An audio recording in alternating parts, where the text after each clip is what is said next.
Okay, so welcome to the inaugural episode, the first episode of I can remember the name of my podcast now, the Understanding Ultra podcast, which will be sent out on YouTube and all sorts of platforms for podcasting in the very near future.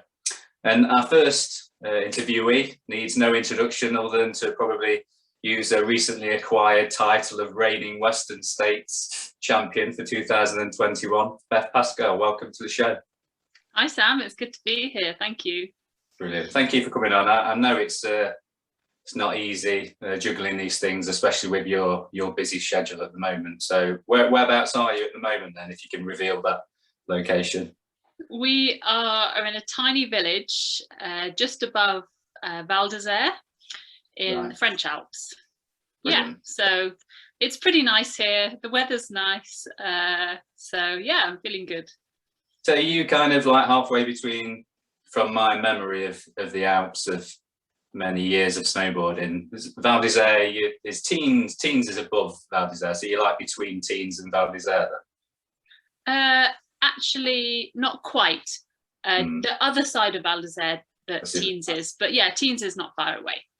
Yeah, brilliant. Yeah, you're close. Beautiful part of the world. Yeah, it is. It is. Bit more beautiful than Derbyshire. Well, I don't know. Derbyshire has its moments. Not too bad. It's different. It's different. It is, yeah.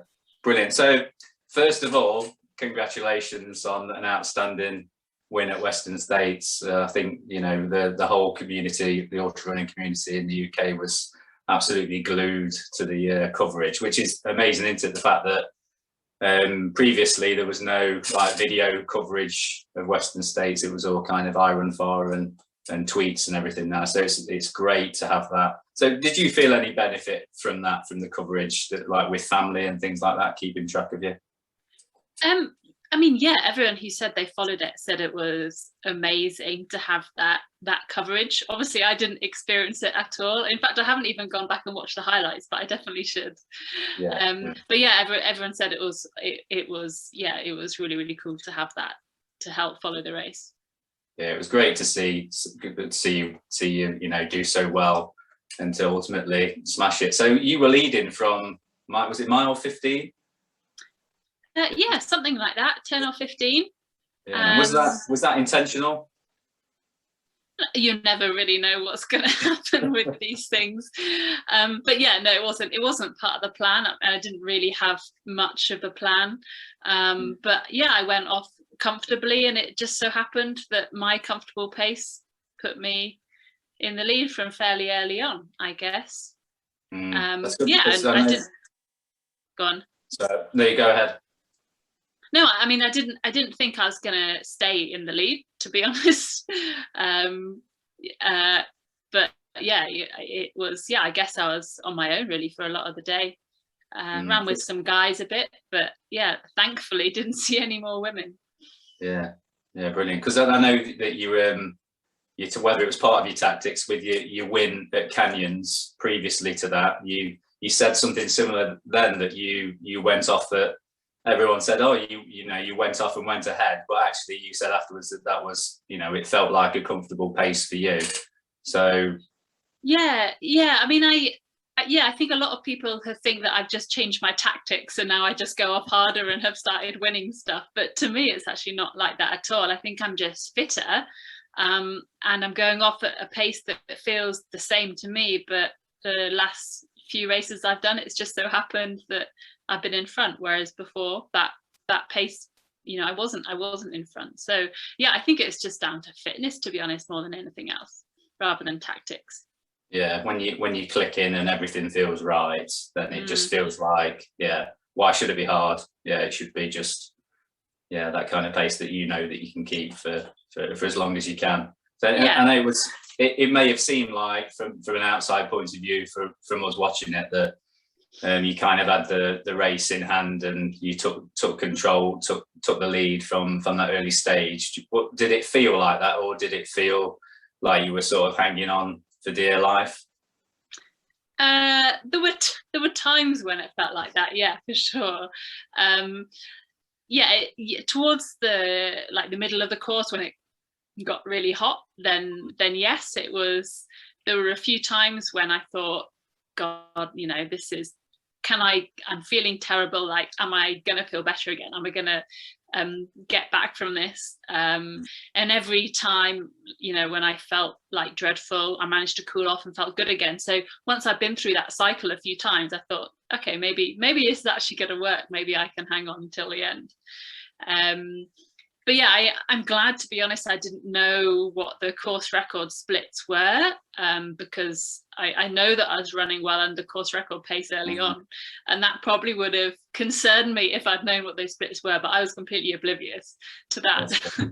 Ignorance is bliss sometimes, isn't it? Yeah. Do you think that would have altered the way? Would that have affected your sort of mindset with how you ran if you'd known you were under the splits? Maybe I would have backed off a bit. I don't know. But it was, I mean, the reason I was running under course record splits was because I was running hard. It was just because the conditions in the high country in the early parts of the course were really good. So to me, like, now it's not surprising I was running like quite fast early on, and then obviously had to slow down when it got really, really hot later. Whereas in Ellie's year, when she set the record, it was a really cool year. So I guess it makes perfect sense. It wasn't that I went off really hard and then slowed down. It's just the way it had to be on the day, I guess. What do you think with a perfect day? If that wasn't a perfect day, with a perfect day, what do you think you could do to the record with perfect conditions on a cool year, everything going your way? Have you thought about that? Or has that sort of been something you tried to put out of your mind? Well, I think the most challenging thing would be to turn up at the start another year with the same preparation and the same level of fitness. But yeah, like, if it had been a cool year, this year, I mean, Jim was, I think, about 40 minutes off his course record. In 2019. So yeah, I mean, yeah, I could have run faster. No doubt. I mean, I haven't thought about exactly haven't worked out, calculated like how compared to Jim's, like how the percentage, like how faster I could have run if it had been cooler. But yeah, like, it could have happened on that day if it was cooler, and if I go back, and if the conditions are good, and if I'm fit, then who knows? But there are a lot of ifs there. Yeah. But for now, you're absolutely happy with the results, and of course, yeah, I couldn't be happier. Do you feel like, this is, because it is like the holy grail, isn't it, of trail running, of ultras? Do you feel like if ultra running closed down, if the government's banned ultra running tomorrow, do you think that you'd feel satisfied that you'd done what you set out to do, or does it feel like just another, now that you've done it, does it feel like just another step on your journey towards greater things? I certainly would I feel a lot more satisfied now, I think, because it's taken me a long time to win a big race. Like, I've been running for like 8 or 9 years or something, or racing ultras for like 8 or 9 years, and it's taken me a long time. And when you get that one win, like, yeah, I do feel like really like I've broken a barrier almost, and hopefully there'll be more wins to come. But yeah, I think to get that first one means a lot, and yeah, I certainly would be more satisfied if I could never run again now that I've actually won something, for sure. Brilliant. So I know we spoke earlier in the year about your training for the previous year and for the race and everything, but what did your training look like this year for Western States? So the last, I was out in the US for about longer than that, nearly 12 weeks, I think. And so I raced Canyons, as you mentioned, in April, and then I went up to Flagstaff in Arizona to train. So I was there for 6 weeks. My training there did look pretty different to what I've done in when I last did Western States and what I'd usually do, mainly because I went up there for the altitude and the dryness and the heat. So I guess I was just doing a lot of specific training, and I was doing very little intensity. You know, I scrapped, you know, doing hill reps and interval sessions and things like that many weeks before. So I didn't do any high intensity running. I did some kind of moderate effort runs, but really compared to what I normally do, very little intensity, because I just don't think you get the benefit from it at altitude if you're an ultra runner and you don't cope well with altitude, which I don't. So yeah, just focusing on the specific stuff. I did a fair bit of running in the Grand Canyon where it got super hot, and in Sedona, which is a beautiful area just below Flagstaff, a bit lower, where it does get very hot in the desert there. And yeah, I did a rim to rim,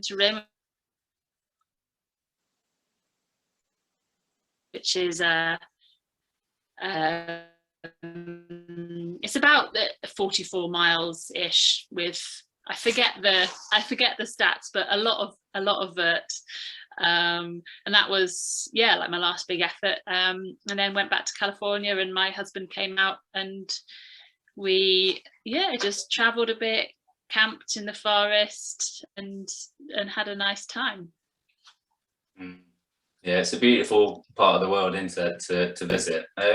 It's Flagstaff, you know, obviously I've never been, but you know, it seems to be like the mecca for ultra runners. And why do you think that is? Is it just purely because of you're at altitude straight away, just at the level it's at, and then is it the range of trails that are around there, or the access to? Yeah, there are a lot of trails, like so many. The trail network is incredible, and I was kind of expecting, you know, because it is a big hub for runners, like road runners as well as trail runners, that, you know, there'd be lots of people around, the trails would be busy. But because there's so many, like there's, yeah, you know, you'd often run and wouldn't see a single person. So just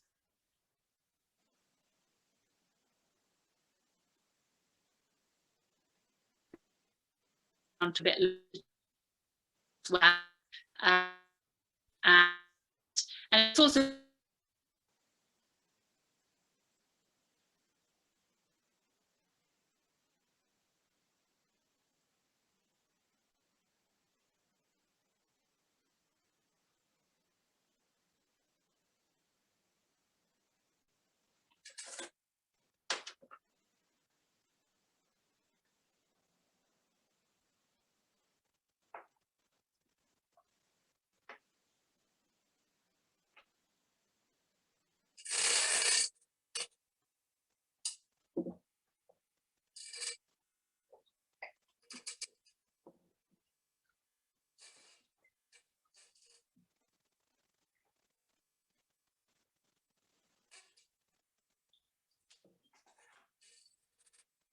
You're back. Oh, you're muted. sorry about that. No, you're right. Don't worry. It's fine. It's fine. Where did we get to? Oh, you asked me about the trails. You asked about Flagstaff, and I don't know how much of the answer you heard. I can start again. Just the first bit where you said about this, you don't see people because there's so many trails. Yeah, there are so many trails in Flagstaff, and just so much space, and such a big variety of terrain as well. And you've got the canyon close by in Sedona, in the desert lower down, if you want to run at lower altitude. And it's also really dry, like it doesn't rain a lot. So it's a great place to train in the winter. Like you're at altitude, but you can still train without being too much snow around. So that was a big, especially in this, when I first went out in the spring. Yeah, it was important to not go somewhere where there was a lot of snow. Yeah, and I wanted to, I mean, I could have, it wasn't like an obvious decision. I could have gone to other places. But yeah, I'm super happy. And if I'm lucky enough to go back, then I'd go there again for sure. Brilliant. Yeah, I think in my head I'd imagined it because there's got having nothing to compare it to, I'd imagine that every run you went on, you'd probably see one of the Coconino Cowboys on one of their runs out, like Jim or Jared or Tim and the rest of them. But it's a bigger place than I can imagine. Yeah, I mean, I did see a fair bit of them, but yeah, it wasn't like every run. No. Yeah. Yeah. So what? So with you being close to the course, do you move closer to the course, nearer to the time? How much training on the course did you do, or did you feel like you didn't need to do any on-course training because you knew the route from the last race? Yeah, I didn't feel like I needed to do a whole lot on the course. I did do a little bit on the course, but it made more sense just with my husband coming out, for him to come to Arizona and then go back to California. So yeah, a little bit on the course, but yeah, as you said, I didn't feel like I needed to. I knew the course pretty well from the previous Western States and also from running Canyons, which is on the course as well. So yeah, I know it pretty well now. So you'd got all that specific work in, so there was no need for you to do any more training camps on the course. Yeah, brilliant. No. So one of the goals of the podcast, what I want it to sort of be is I want to have a bit of an insight into how the pros train, and just something that can be taken away for the average ultra runner or somebody wanting to improve. So a question that I've got for you is that, do you have a specific workout that you do, like a benchmark workout that you do in preparation for, maybe it's in training before you leave to go to do the local specific stuff? Is there anything that you set a date that X amount of weeks out, you do this workout on this terrain, and if you hit this benchmark, that you're ready? Have you got any workouts that you have to do that will put you in a place where you need to be?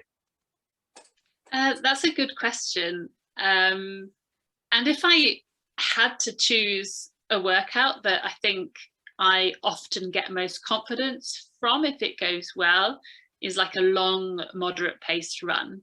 So moderate pace being like comfortably hard. So easier than tempo. So you should never feel like you're really struggling, but it's not easy. And I will do 2 or 3 hour moderate runs. And if like a 3 hour moderate goes really well, then I know I'm fit. Yeah. It's obviously not specific for what I'm doing, but I think like these kind of long run, they're all on runnable terrain. So they can be on the road or mainly I do it on trails, but so undulating, so not like there were long downhills where you can recover. So you can maintain a constant effort.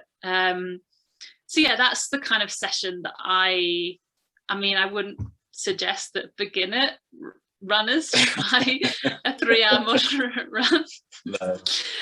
You kind of build up to it. Like I do like 1 hour, 2 hour, whatever. I do them of all lengths. But yeah, I'd say to me that is kind of a key session, and they're the sessions that I do over the winter especially. And yeah, when I think about like my preparation sort of early in the year, in the winter and the spring, it was those, I knew I was fit when those long moderate runs went super well. And I don't really think so I was just going to say, are you judging it by how you recover or speed on the day or your heart rate afterwards when you've looked back at the data? I guess pace does come into it. Yeah. So, I mean, because it's not on a flat road, like you can't compare like different routes, but yeah, if I do often do them on the same route. So I kind of know like what pace, and also on feel as well. Yeah, I mean, I try not to think too much about pace when I'm doing them. Like I never look at my watch when I'm doing them, because I think you can easily get sucked into pushing too hard, and that's not the purpose. It's not supposed to be too hard. So I just run them to feel, and when I look at my watch afterwards, I think, oh, okay, that was pretty fast then I know it went well. Yeah, there's a lot to be said in there for perceived exertion, rate of perceived exertion. If you know, yeah, with the guys that I coach, I get them, all of their workouts are all based on rate of perceived exertion, and I regularly get them to do runs, not necessarily without the watch, but just don't look at your watch and just see if you can. I want them to be able to get to know their own paces and how they feel in regards to a pace versus how they feel, and normally that's, you know, it'll serve you well in a race anyway, if you can not be looking at your watch all the time and stressing out that you think that you're going too slow. Yeah, that's lovely. I appreciate that information. Right, just looking at another. So how have you sort of recovered from Western States, and now how does that fit into this block that you're currently in with UTMB fast approaching? Yeah, so definitely it took me longer to recover from Western States this year, and probably longer to recover than it usually does for a run of that length or of that time, because I trained harder, I raced harder, like I threw everything at that race. So it definitely took me longer to recover, and my original plan was to, obviously have an easy few weeks, and then normally before UTMB I have a few back-to-back days, which usually is like a loop of Mont Blanc. So I run the UTMB course or do something similar, sort of a multi-day run. And the original plan was to do that this year, but because it took longer to recover, I'm not doing that at all. So I'm really just, the emphasis is more on recovering rather than training for UTMB. And that's only, I guess, really changed in the last couple of weeks, where I'm thinking more about the mountains, but also not doing too much at all, because I want to be, I think it's more important than anything to be fresh for UTMB. And I think probably in previous years, I haven't been as fresh as I'd want to be for UTMB. So I'm out in the Alps at the moment, and I'm doing a little bit to prepare my legs for those long climbs, using the poles a lot, but yeah, doing, I'd say very little volume, although I did do a long run today, but that's really my only long run that I'll do. And from now on I'll just be, it was about 7.5 hours, 3,300 meters of the 33 miles, something like that, I think. But as I said, that's the only long run. I'm not doing 4 back-to-back runs of that length, which I normally would. Wow. Yeah, because there must be a bit of temptation, even though you've been here before. Surely there's still, when you love the mountains and you love running so much, is it hard to kind of hold yourself back a little bit? Yeah, definitely. I have a coach, so I feel if I didn't have a coach, I would probably not be so sensible. But yeah, for sure, it's really hard, hiking up like halfway up a col and then turning around and running down again. Very unsatisfying. But yeah, I know that's what I need to do. Yeah, good. Yeah. You're sticking to the plan. That's good. That's what all coaches need to hear, that the clients are sticking to the plan. It's good.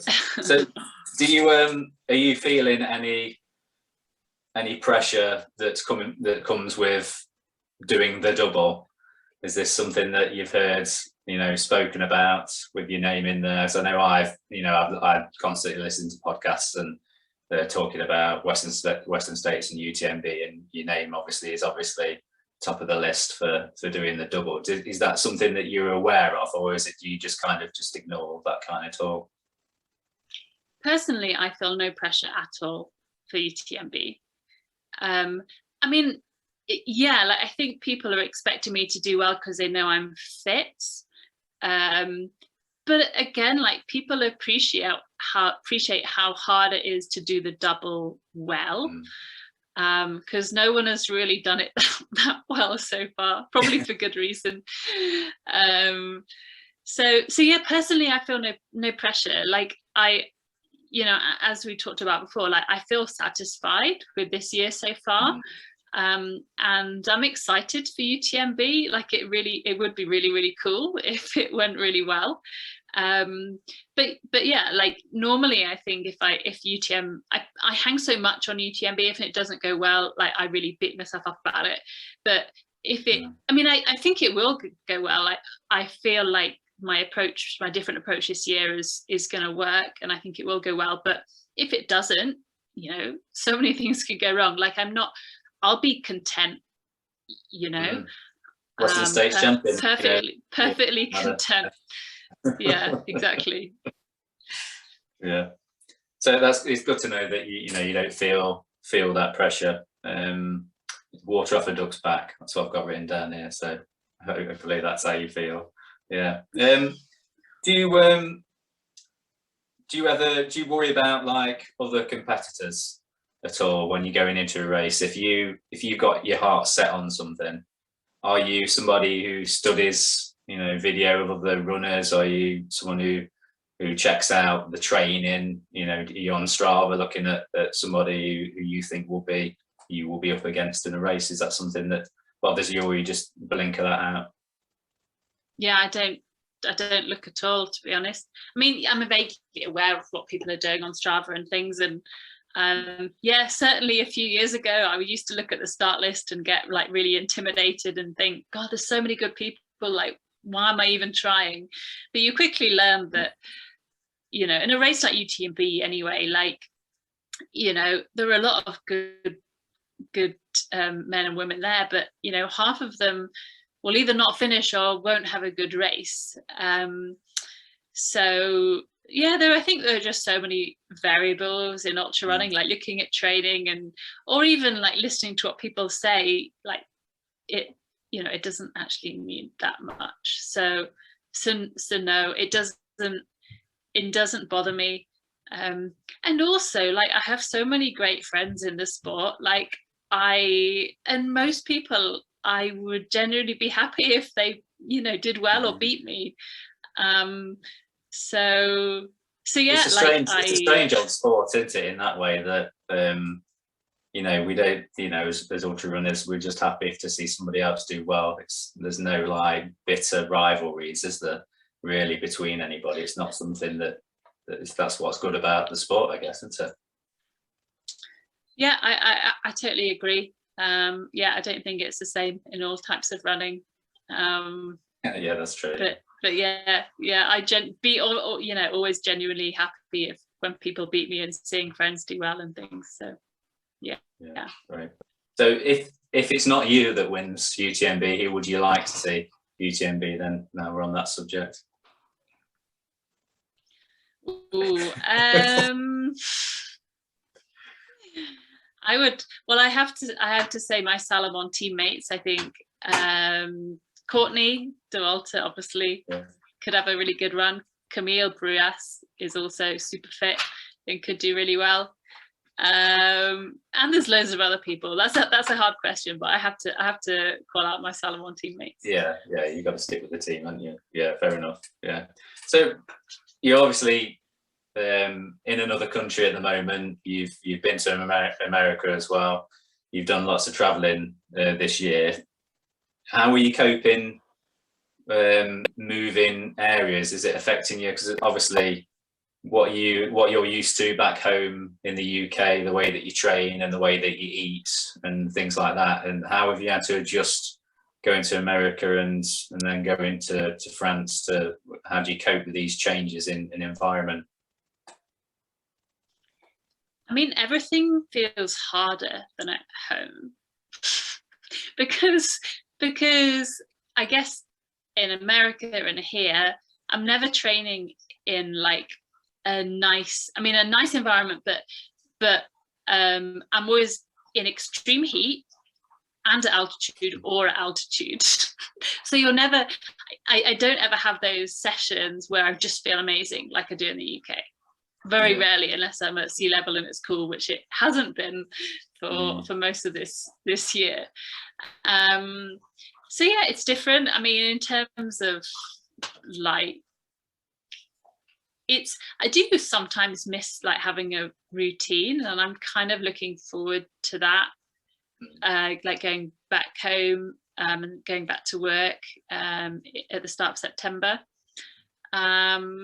Yeah, there are like some things I miss, but on the whole, it's pretty good to be away. Yeah. It's nice to be on an extended holiday. Yeah. So just on that point, you know, do you still have a job at the hospital? How does that work with your job as a paediatrician? How does that work? Yeah, I have a job. So I had a planned like a sabbatical, we call it, out of program period of time. So yeah, my job's there. I'm going back 1st of September, which I'm not actually dreading. I'm kind of looking forward to it. I'm not sure how long that'll last when I get back, but yeah, I'm kind of looking forward to it, I guess. Back to normality. Yeah, I think it's back to normal. Yeah, whatever normal is. But I think you know, to be a successful ultra runner, like one of the key things obviously is consistency, isn't it? And you get into a routine, don't you? And you know, you're obviously the same. I love routine, and my wife and family detest routine. It's their worst thing, but I absolutely love it, and I don't like to be out of my routine for too long. So you know, obviously you're the same, aren't you? That you've got your creature comforts that you enjoy at home. It's not necessarily, I suppose, creature comforts. It's just a bit of familiarity with work and with a routine and things like that. As far as like your career, is there a question now of what happens with your day job? Is that something that you're gonna you know, can you continue to do that and still race to your full potential, or is it you're just gonna keep going as you are, or what do you think the future holds for your hospital career? I mean, my hospital career will go on much longer than my running career, I have no doubt. So that is the most important thing, for sure. I mean, in the ideal world, I would work most of the year in the hospital and have a few months off over the summer. But that is very dependent on work letting me do that, and I don't know whether they will or not. But that's how I'd want it to be. I mean, not working is great, and I've actually, I mean, most of the last few months I've been so busy, I've wondered how I actually would have time for a proper job. But you know, over the winter, I think I would need, like, I don't think I would be able to just be a full-time athlete and just do that forever. For a short period of time, absolutely, but I think I would need something else. I think you know, when running's not going well, like, and there have been, you know, big ups and downs this year, like it hasn't always gone really well. And yeah, you do really question what you're doing, like, have I taken time off? You just really question what you're doing sometimes. So it's nice to know that it's all to come back to, for sure. Yeah, it's you've got a job waiting for you. That's good. It can fill you with some confidence. Yeah, I'm very lucky. Yeah. Brilliant. Okay, so where my question's gone. So one of the things I wanted to ask you is how you feel about personality traits for ultra running. Do you feel that you know, with your upbringing and things that affected you in your life growing up, is there anything that you think has sort of steered you towards endurance running? Well, that's a really hard question. Sorry, this is the kind of question I'm going to ask you. Sorry. Personality traits. I mean, my family and friends would all say that I'm a perfectionist, which, yeah, I mean, I definitely am a perfectionist. But and I think that's kind of, it's been good and bad, but on the whole has probably helped me with my running, although I know a lot of really good runners who are like the opposite. I don't know, like I've always had like a strong work ethic, I guess. Like I've always, if I want to do something, I work really, really hard at it and make sure I do it. And I've always been like that. I get an idea into my head, and just work really hard at it. I think, and certainly like at school, I always worked hard, and I'd get an idea in my head that I wanted to.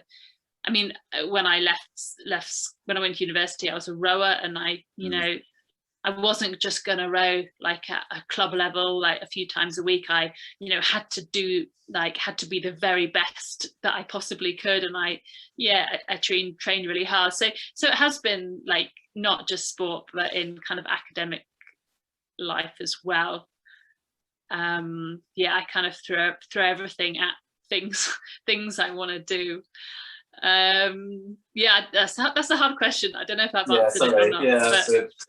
So to drop that on you. What I'm trying to do is kind of build up when I'm interviewing people. I want to kind of build up an idea of the things that have led them towards this career path that they've either chosen or fallen into somehow. And because from my own experiences of when you read articles about endurance athletes, there's this kind of running story that they tend to come from. The successful endurance athletes tend to have something.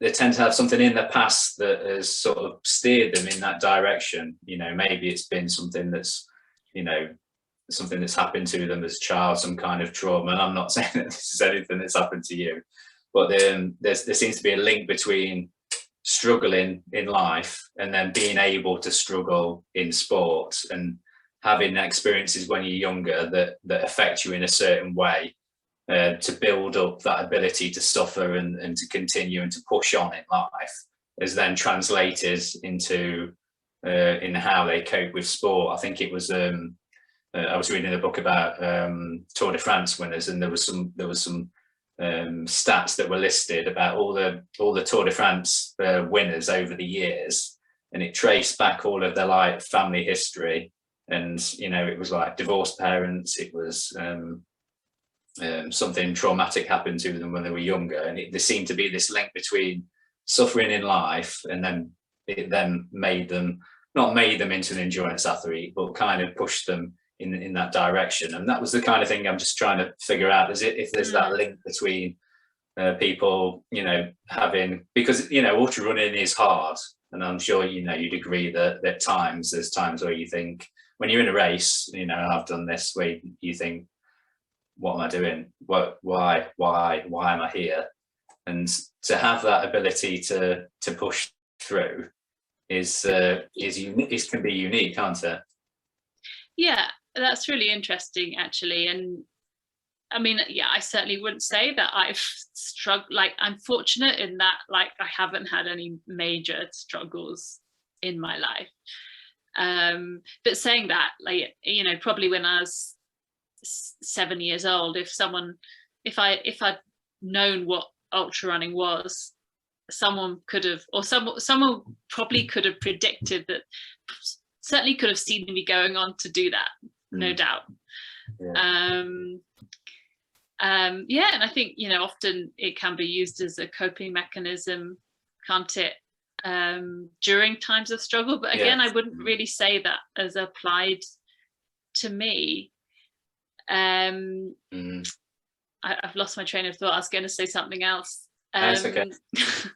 And I know, like, just from what you were saying about if somebody could have said to you when you were 7, that you're going to be you know, it could be predicted that you would be an endurance athlete when you're older.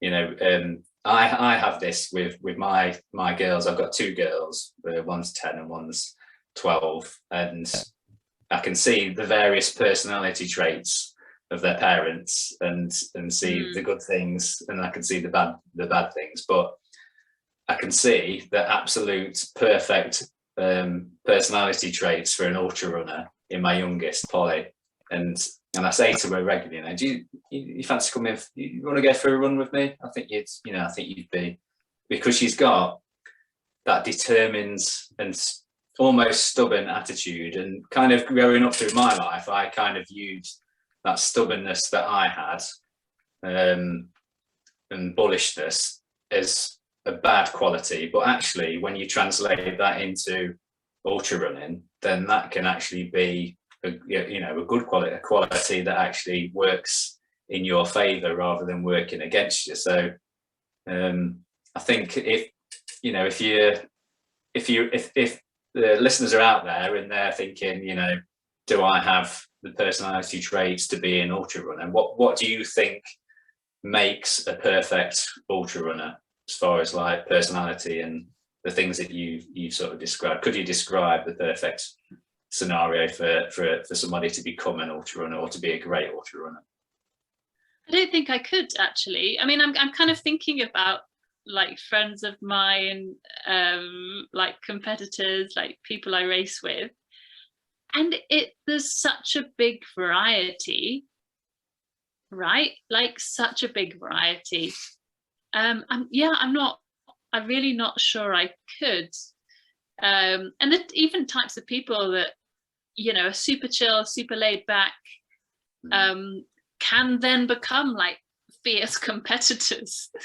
I think it's really hard, actually. I think, maybe there's like a trend somewhere there, but I don't think you can really predict who could be a great runner, if I'm honest. I don't know. I don't know. Ultra marathon gene out there that people have got or they haven't got. Yeah, because do you think I've heard you when you've spoken before on interviews about the fact that you didn't consider yourself to be a fast runner and that it's just consistent work. Is that something that you still believe? Do you think you were always destined to win Western States and to do as well as you've done?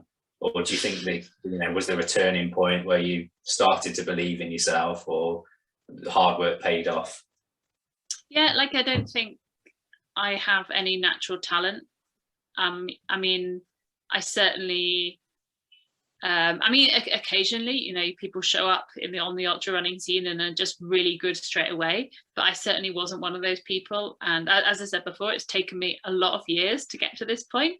I think it is all down to consistency. And I certainly don't have any physiological traits that have helped, I don't think. So yes, I think it is all just down to a lot of years of consistent training, and as I've got fitter, then my confidence has kind of grown, and that helps to a certain extent. But I think my confidence has also come with getting fitter and a stronger runner. So they both kind of work together, I think. So do you think? So I've heard you say before things like, you weren't any fitter from year to year, but you were finding yourself coming third and fourth in races, and then once you started to kind of believe in yourself, was that kind of a turning point, do you think, or is that just, like you've said, it's just one feeds into the other? Yeah, I don't think it was as simple as that I started believing in myself and I started to do better. I think it's primarily down to fitness. And I think that I think fitness doesn't improve in a linear fashion. And it's certainly not what I've experienced. And I would have, like a few years of just like making tiny improvements here and there. And I think in the last year or so, I've just made a big jump. And I think that's quite common, actually, and you can't always explain why that happens, but it has to be something to do with years of consistent training, but you can't always predict when you're gonna suddenly make improvements. And yeah, there's some things I can kind of speculate about, but yeah, I don't really know nothing has significantly changed in the last couple of years that's that I couldn't have predicted that I'd suddenly get fitter at this point, I would guess. Yeah, so it's kind of just for people out there that probably feel like they're kind of slogging away for years and years and years and not particularly getting anywhere. That's sort of showing, by your example, that consistency pays off, and if you keep to a regular routine, keep going, that success doesn't happen overnight, does it? It's you put in the hard work. Yeah, and it's not something exactly. Yeah, because like you say, there are people that have just kind of shown up on the ultra scene and, oh yeah, I've been running for 2 years, and suddenly they're winning races and podium in every race they do. But I suppose then you kind of longevity is also an issue as well, isn't it? How do you sort of view your running career? Some people talk about sort of burning bright and burning out and being happy with winning loads of races and just retiring early, or are you in it for the long haul? I mean, I would like to be competitive for as long as I can, but that's not the main aim. So yeah, I want to go all in right now, basically. And if I can keep going all in for as long as possible, then great. That probably won't happen. But yeah, like, I mean, as I said, like, I have a career, like, I love this sport, but I don't need this sport. And when I'm not running at elite level, I certainly will continue running. And I want to race as long as possible. But yeah, I mean, the goal this year, we're going into Western States, and taking time off work and things, was to go all in. And I wasn't thinking about, well, maybe I can, hopefully I can come third, and maybe next year I could come second. It was about going all in right now, and knowing that strategy might not work. And when you're really fit, like, it doesn't feel that sustainable. You're taking risks all the time, and yeah, for me it seemed like a risk worth taking. I was comfortable with that, and yeah, like, it's not like I'm going to retire as soon as I've won UTMB or anything. But yeah, like, I wanted to win something. I wanted to win something this year for sure, and I knew that it might not be. It could result in injury, whatever, fatigue. So it was more of a calculated risk than anything. And, like, obviously wasn't doing anything completely crazy, but yeah, I think, as I said, you need to, if you want to win races, you have to take risks these days. You can't show up after a moderately hard block of training and win anything. The sport has become so competitive that just doesn't work anymore. Yeah, for sure. So, just thinking about your ultra running career to date, if you could go back in time to when you were first beginning in ultra running and first starting to take it seriously, what advice now, knowing what you know now about ultra running and racing and the knowledge you've built up, what would you advise to your younger self getting into ultra marathon? I think if I'd had a coach from day one, I could have won Western States 2 years ago. Wow. I reckon. I mean, okay, I certainly would have, it would have helped. Like, I definitely spent the first few years as a ultra runner not really knowing what I was doing and doing stupid things.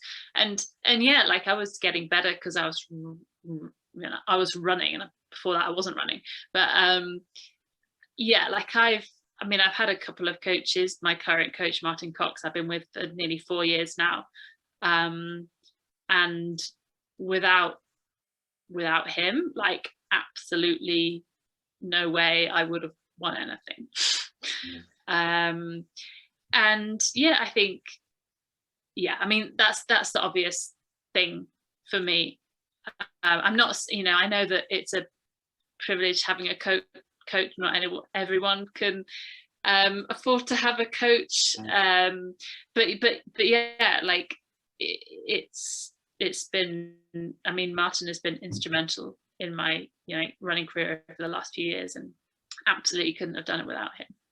Yeah, he's got a great mind. I've listened to a few podcasts with him interviewed, and yeah, he really knows what he's talking about, and he's got such great experience unto himself in mountain running that you're in real capable hands, as far as that goes. Yeah, absolutely. Just moving on then, let's talk about kits. So I'm springing this on you. I should have pre-warned you about this so you could think about it. But is there one piece of kit that you cannot do without? That's something that you've purchased or something that you've been given, and now it's like, I can't run without it, or I need it available to me to be able to use it?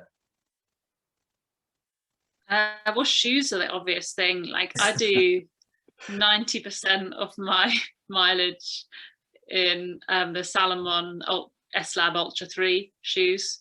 Like, if then I don't know what I'd do. It would be a disaster. They won't, thankfully.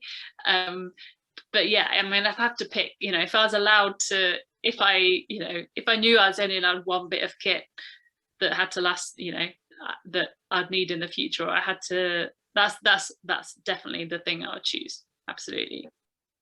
Yeah, shoes. And to be fair, it's difficult to run without shoes. It's pretty difficult to run without shoes, but also for me, like, I'm kind of fussy. They just work so well for me. Yeah, well, that's brilliant. So, sort of wrapping things up then, what are the plans for the future? Let's imagine that UTMB has gone as well as you want it to go, and it's a success. What does the future hold for Beth Pascall? I don't know, really. I'm purposefully not thinking about next year until after UTMB. I mean, if UTMB goes well, then I probably won't do. I probably won't do anything else this year. This particularly big this year. I think I'll have some downtime. And next year, yeah, I don't know. I mean, 100% it will involve either Western States or UTMB or both. But there'll be other things in there. Like, I don't want the season to look exactly the same as this year. I will do things differently, but in what way, I'm not entirely sure right now. It's too early to be thinking about it, and I think a lot will depend on whether I am able to get some time off work next year as well. So I don't know about that yet. Yeah. So watch this space and see what happens. So just finally then, before I let you go, for aspiring ultra runners out there that are watching or listening, what advice can you give to them? I know we've obviously touched on this with coaching, but if there's somebody who wants to go from an average or a good ultra runner to a great ultra runner, what kind of advice would you give them, other than to get a coach?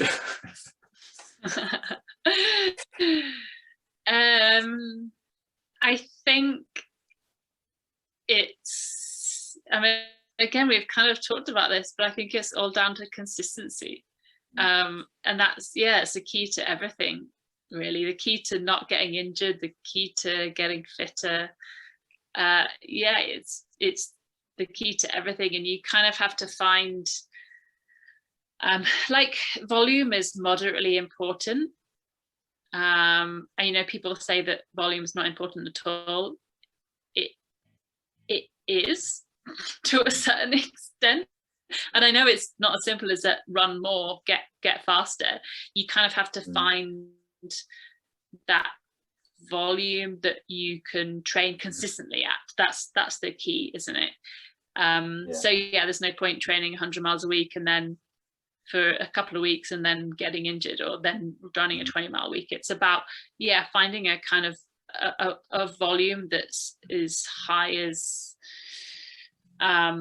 you can tolerate without getting tired or injured, and also kind of, and that is not something that has to be year round. Like, it's about periodizing it as well. And personally, like, I'm definitely someone who does well with volume, but certainly not all year round. Like, I need, if I'm going to do like a, you know, high volume training for a couple of months in the summer, like, I need downtime in the winter. But you're always training consistently, but you know, you don't have to train 100 miles a week like all year round. But as long as you're, you have that consistency, and then volume at certain times of the year does tend to help. And this is all things that come with time and experience, isn't it? You know, you have years of building volume, and you make mistakes, you push your volume slightly too high, and you realize that, well, I got injured when I was doing X amount of miles and that amount of vert, and then you can translate that into the next block where you realize that you need to, you know, knock 10 miles off your weekly volume, and that just seems to be the sweet spot that you can sit at. But nobody can tell you that. Even a coach can't say to you, you need to do this amount of miles and no more and no less, because it's something that you've got to find out for yourself with your own body. And but it just makes more small changes, I guess. And a coach stops intelligent people from doing stupid things. It's so hard to be objective when you're, you know, making up your own training. I feel like every time I talk to you, you keep reminding me that I haven't got a coach. This is the thing that I took away from the last time I spoke to you, was that I still don't have a coach, and everybody still keeps mocking me. All my friends, all my ultra running friends keep mocking me, saying, Beth told you need to get a coach, got to get one. So yeah. Well, I mean, not everyone needs one. Some people do perfectly well without. Well, I do get injured from doing too many miles, so I do. Okay. Yeah, I do need a coach. Okay. Right. Well, I appreciate that. You know, it's been great speaking to you, and I know it's not always been ideal with the circumstances with the Wi-Fi connection and everything, but you've soldiered on through it, and I really appreciate you giving us your time and speaking to us, and we wish you all the best for UTMB, and we can't wait to see how well you do, and whatever you've got planned for the rest of the year. We'll keep watching, and thanks for giving us your time. Awesome. Thanks a lot, Sam. That was fun. Lovely. Thanks, Beth. Bye.